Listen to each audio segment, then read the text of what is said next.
got some top secret information here.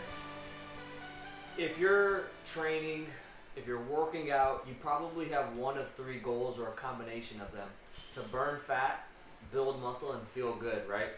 And it's a lot simpler than what we make it out to be. And I have a fantastic tool that you can use to help make that process faster and better. One of the solutions to making those things happen is actually the solution is to get strong. When you get stronger, burning fat's going to get a lot easier. Building muscle is going to happen, and you're going to feel a lot better. Having more muscle mass and more strength will make you move better. It will make you move pain-free, right? And it will protect you from injury. And it's also going to raise your metabolism as well. And so the key to that is, how do you get strong? You lift weights or you exercise, right? The problem that people run into is that they pick exercises that aren't necessarily the best fit, okay? So there's no magical exercise. You just want to pick something that will feel good on your body, and if it feels good, you're going to be able to add more weight or do more reps of it or do more sets of it, right? So the pounds that you lift, the total pounds, in lifting we call this volume, right? So if I lift 100 pounds one time, my volume is 100 pounds. Anything that lets me get more volume into my body is going to change my body. It's going to make it build more muscle, burn more fat, and I'm going to feel a lot better, and I'm going to get strong. So the trick is, what things can I do to get more volume? One of the best ways to do more volume is sled drags or kettlebell drags. And I'm going to show you what that looks like, and we're going to talk about a couple things that you need to pay attention to when you do that.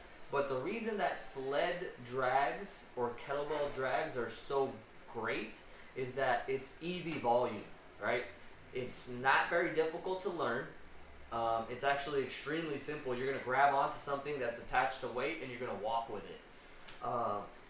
And the benefits that come along with it is, number one, it's extremely low impact on your body and your joints. Like, anybody can do this.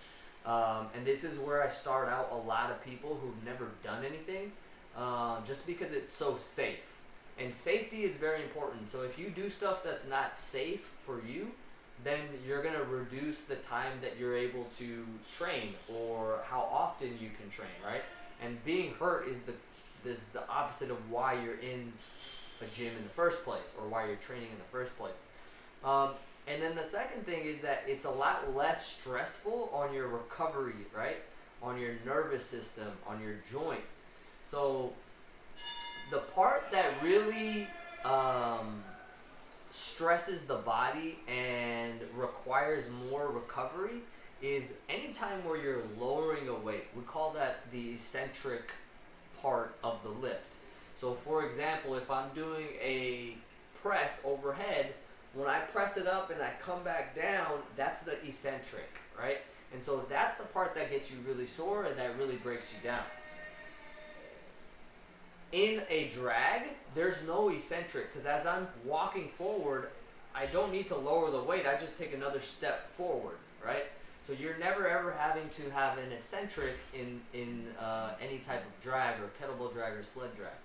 So really, really awesome stuff. Let's take a look at what it looks like. So as you can see, Mr. Ashok here is doing some pretty heavy kettlebell drags in between his sets.